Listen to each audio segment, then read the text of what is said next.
La derecha en los medios dicen que Cristina y Alberto discuten mucho. No discuten mucho, no discuten mucho.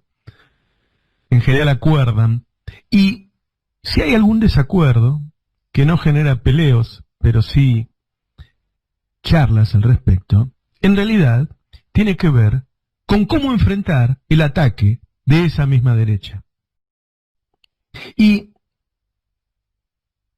como siempre que analizamos a esta coalición, hace falta, y por distintas razones, volver al nacimiento, volver al video de Cristina, cuando dice que Alberto va a ser el candidato a presidente, y donde admite que ella podría ganar la elección, pero que no podría gobernar.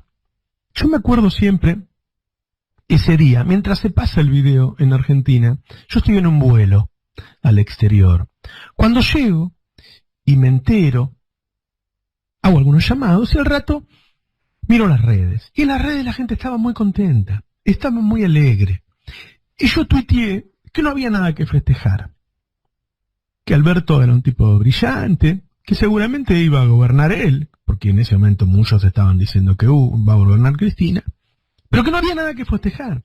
Porque lo que estaba ocurriendo era la aceptación de que la persona que tenía mayor intención de voto no podía presentarse a elecciones a Argentina porque no le iban a dejar gobernar. Y poquito tiempo antes no se había podido presentar a elecciones otro político latinoamericano que era el que mayor intención de voto tenía, que era Lula. Es decir, lo que se estaba dando en Latinoamérica, y ese video lo ponía en negro sobre blanco, es que los líderes progresistas de la década anterior tenían vedado por la derecha volver al gobierno.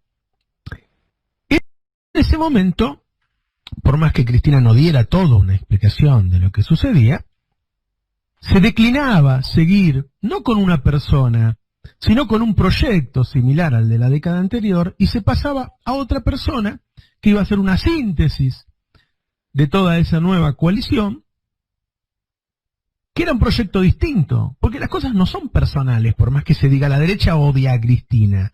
Sí, claro, y en Ecuador odia a Correa, y en Bolivia odia a Evo, y en Brasil odia a Lula y a Dilma,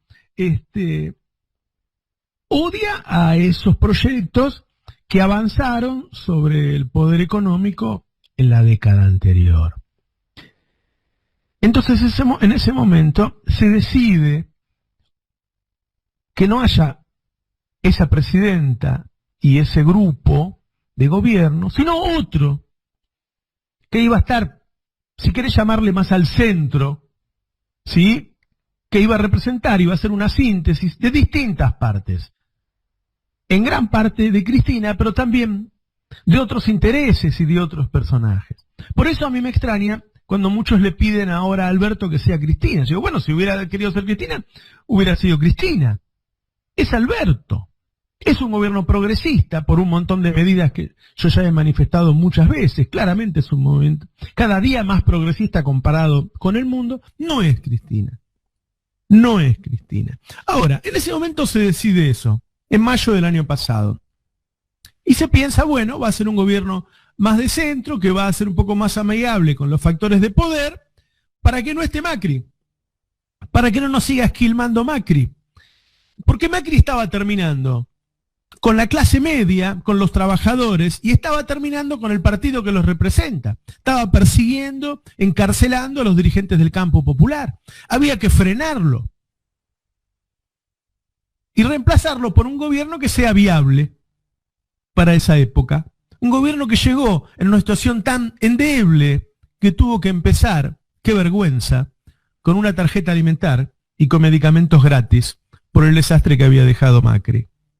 Ahora bien, la pandemia cambia la situación y pone en peligro el plan. ¿Por qué?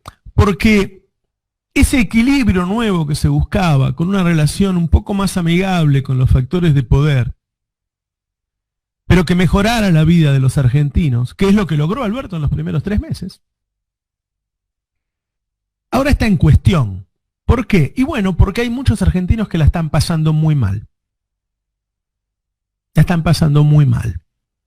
Y porque la derecha se envalentona en esta situación y se pone golpista antes de tiempo, antes de lo esperado, aunque uno sabía que en algún momento iba a tratar de desestabilizar.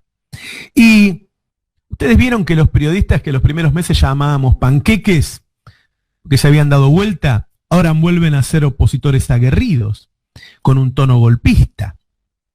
Y porque Macri el otro día instó al ejército venezolano a deponer a Maduro, y en la misma frase dijo que Argentina se parece a Venezuela, es decir, estaba habilitando también un golpe acá. Y porque el viaje de Macri se ve como un golpe que pudo haber tenido connotaciones golpistas.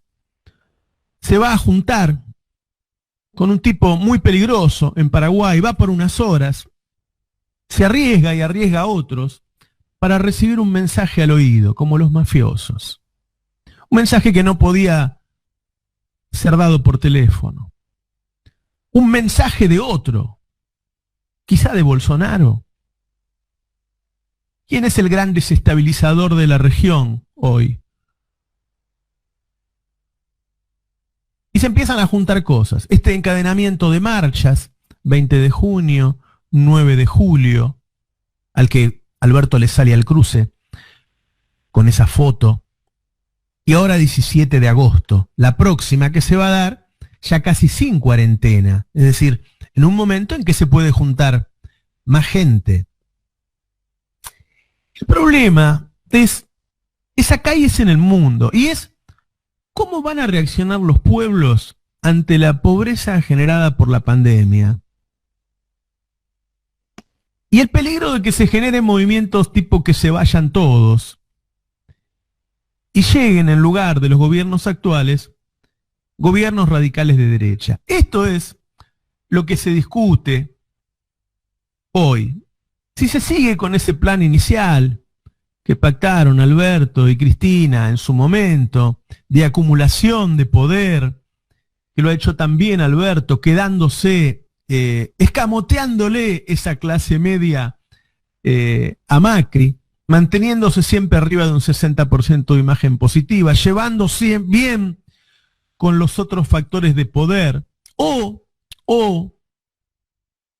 con estos dos nuevos eventos, con una población empobrecida y una derecha enardecida, hay que pasar, no sé, poner los ejemplos que quieras, impuesto a la riqueza, Vicentín, fuerte suba de retenciones, lo que sea para capturar ingresos y distribuirlos rápido y generar hechos que mejoren la situación de las mayorías populares. Alberto, Cristina, Massa, tienen intereses que confluyen. No hay diferencias entre ellos. Lo que se discute es si hay que cambiar la estrategia inicial. Lo que se discute es cómo enfrentar al monstruo. El problema no son Alberto y Cristina. El problema es la derecha. Pero sí, esto que decías al final de domar a la bestia o cuidarnos de la bestia, cuando ayer me enteré que habían hubo una proscripción del partido de Correa en Ecuador, sí, es como digamos, ya está, la dejaron de caretear. Claro, la dejaron de caretear, ya sí. Está, es clarísimo, es por ahí. Es que pensemos que incluso desde que ganó Alberto y qué sé yo, también pasó Evo. Absolutamente. Sí. El Lofer no paró, no terminó.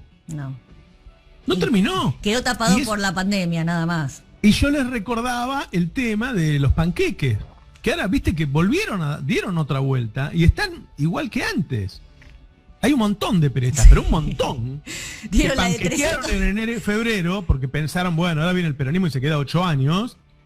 Y ahora están igual que antes. Esos tipos huelen sangre. Sí, sí. Son el 360 grados es la vuelta. No, yo creo que huelen sangre y por otro lado están tan atados, están tan entongados que es difícil que ellos se salven y que se hunda la caterva de Comodoro Pi, etcétera. Con lo cual son también socios objetivos. Entonces, todos se tienen que defender frente a la que viene. Y bueno, y es un tema, ¿no? Por ejemplo, no sé si escucharon el pase que no atentamente. No es la intención del gobierno ir hacia un ingreso universal. Y me faltó decir algo que no lo desarrollamos, y es que Alberto va a hacer una presentación similar a las que hace con la cuarentena sobre las medidas económicas y el empleo. Sí. ¿Sí? Se espera para esta semana, sí. Van a estar los gobernadores con esas cosas futuristas que me da un poco de impresión. Cada uno de los gobernadores aparece en un aparatito. Una cara gigante. Pero van a estar todos. Entonces, lo que vamos a ver es a un presidente que le va a decir a la población, bueno, vuelvan a laburar y nosotros les vamos a dar esto. Vos que sos una pyme te vamos a dar esto, vos que sos un comerciante te vamos a dar esto, vos que sos un trabajador te vamos a dar esto. Y un poco se le va a poner la épica del momento. Y eso va a intentar fungir como el cambio de ritmo, digamos, ¿sí? Como bueno, acá empezamos a correr, acá damos la vuelta, acá le damos épica ya no a la lucha contra el corona, sino a cómo recuperarnos económicamente y qué sé yo. Y de alguna manera viene a reemplazar otros deseos, como podría ser el de ingreso universal, o el de Vicentín, que yo diría que prácticamente está desechado, el primer camino, el de la expropiación. Y hoy el camino más posible es el de esa asociación entre YPF, la provincia de Santa Fe, productores y la misma gente de Vicentín. Sí. Que era lo que al principio no se quería, ¿no? Y por ahí un poco más de épica le va a dar el impuesto a la riqueza, que todos los actores protagonistas dicen que se presenta la semana que viene, ¿no? Sí. Y que incluso el número está. Pero bueno, como te imaginas, en tantas cosas hay mucho, todo es opinable, ¿no? Sí, Daniel Arroyo había dicho que sí iba a salir hace 2 semanas, ¿no? Estamos hablando, había dicho que sí, y después no volvió El equipo económico dicen que es Arroyo el que dijo eso. Claro. Que no había una definición al respecto y que finalmente se decidió poner toda la guita en la búsqueda de una mayor producción. Porque se piensa que si no se pone toda la guita ahí, la distribución va a durar un tiempo y después no se va a poder sostener. Claro, exacto. Bueno, son decisiones de política económica. No hay discusiones en la política económica. No está Cristina diciendo bajar la tasa de interés, negociar la deuda de otra manera. Eso no existe. Lo que sí existe son diferentes miradas sobre cómo se enfrenta a una derecha que se muestra amenazante, ¿no? Sí. Son generaciones que no han visto un golpe, que no han vivido en una dictadura. Entonces es difícil explicar que eso puede pasar, que está a la vuelta de la esquina, ¿no? Sí, bueno, a mí me parece que ocurre con eso lo que ocurrió con Macri. ¿Te acuerdas que había como toda una generación de pibes de 30 y pocos o 20 y pico que consideraba que lo que tenían era el piso? Sí. Es decir, los 12 años que teníamos, bueno, los derechos que tenían, los ingresos, el bienestar, ese es el piso. Y apostaban a aumentar eso. Entonces era como la fantasía de decir, che, reemplazo el discurso de trinchera por Forever 21, el macchiato, latte macchiato en mano. Y una prehistora en todas las esquinas. Una prehistora en todas las esquinas. Bueno, eso no ocurrió, lo cual fue una gran enseñanza, dolorosa pero buena. Y yo creo que hay algo de eso también en no entender, como no vivieron los golpes de Estado, no entender que esto es lo mismo con otro instrumento, ¿no? Que es como, che, ya las botas ya no se estilan, pasaron, ¿viste? Es como las sombreras se fueron y ya no vuelven a claro, lo que se da ahora es el loafer.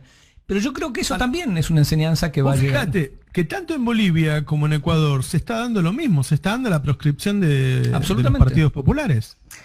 O sea, en un caso primero hubo un golpe, en otro caso hubo una presión sobre un vicepresidente para que cambie, que acá lo quisieran hacer sobre el presidente, claramente, ¿no? Que cambie el rumbo elegido. Y después se proscribe. O sea, estamos en una región en donde se está proscribiendo a los partidos populares, con un loco como Bolsonaro que se mantiene en el poder con más del 30% de imagen positiva. Yo no sé si la gente sabe cómo es el sistema de partidos en Brasil. El sistema de partidos en Brasil hay muchos partidos que tienen 4, 5, 6 puntos. O sea que el que tiene 30 y pico gana. Claro. ¿No? O sea que el tipo, a pesar de todas las muertes, sigue siendo muy poderoso y es un... qué sé yo, no sé si llamarle un loquito, es un loco en el sentido peligroso, ¿no? Si no es un loco suelto, es un loco con poder. No.